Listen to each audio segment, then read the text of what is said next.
Did you know that all Did you know that gold and silver are one of the oldest forms of currency in the world? These two metals have been traded around the world for thousands of years. Printed money doesn't even come close to the value of gold and silver.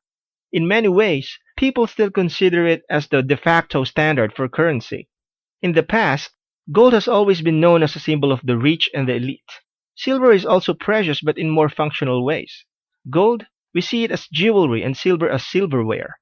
Gold and silver is a sign of money and power. They are soft enough to be molded into different forms, and its form gives beauty that entrances people.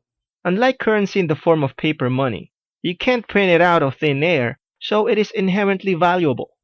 The gold standard is what governments use as a comparison of currency. When a government is using the gold standard, it means that they are basing their currency and valuations on a worth equal to an amount in precious metals, namely gold and silver. The United States used to use the gold standard. In our next video, we will look at why the price of gold and silver is rising.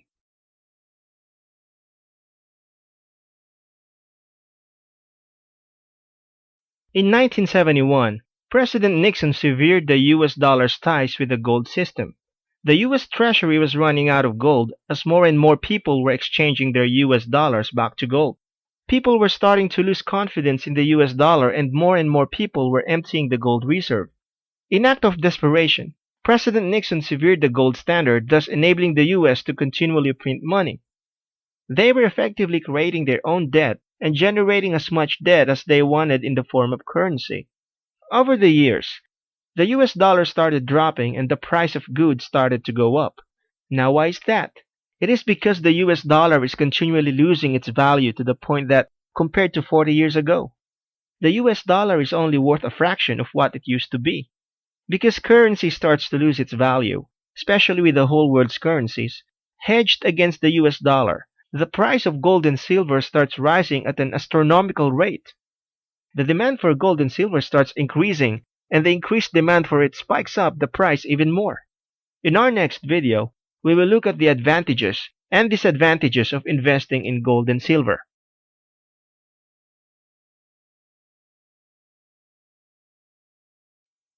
Advantages. Preserve your wealth. Anyone can trade gold for any other currency if anything happens to a country's currency. Jewels are made of gold or silver can also be easily traded. You can find other buyers for your form of currency because gold and silver is a universal currency. Disadvantages. You can't easily liquidate your metals. You will need to find buyers. The spread can be high. In other words, you will pay a lot of commission to gold and silver sellers. It is a defensive strategy. Even if you gain money through gold, your currency devalues. You do not earn interest from the bank. Next, we will look at 5 questions to ask yourself before making any investment.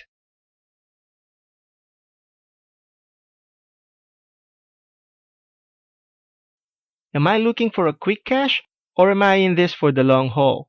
Are the metals I'm buying genuine, real, authentic? Are you buying at a low or at high? Are you buying paper metals or real bullion? Have I diversified my portfolios enough? Don't put all your investments in one basket. In our next video, we will look at the psychology for any precious metal trade.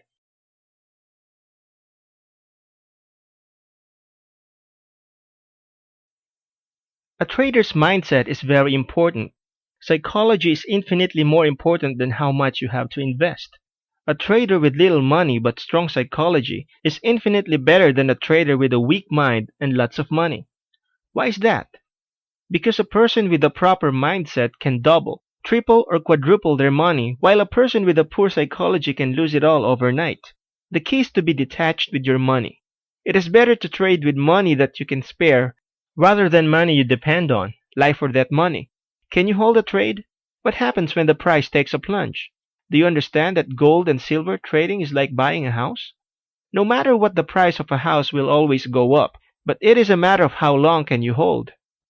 Above all, remember not to rely on gold and silver trading as your only source of income. Most people, when they put all their eggs in one basket, make bad decisions because it represents all or most of their wealth. When you have income coming in from diverse locations, or even other commodities you are trading with, you will make better decisions. Knowing when to exit is critical as well. If you feel that you have earned enough, it's better to cut the trade and invest it in another commodity. Likewise, it is okay to cut your losses and invest elsewhere. Next, we will look at why you should invest in gold and silver now.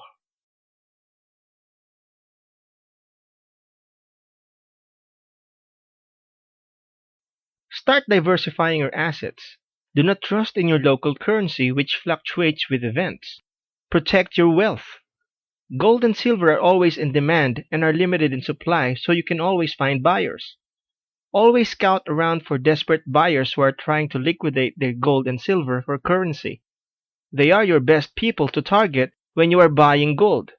You can even offer low ball offers and see who will take the bait. Like attracts like. So the more wealth you store away, the more you are likely to attract. Besides, keeping it as precious metals is a form of saving. You are not tempted to spend your money. And remember that a penny saved is a penny earned. There you have it. Be sure to invest wisely.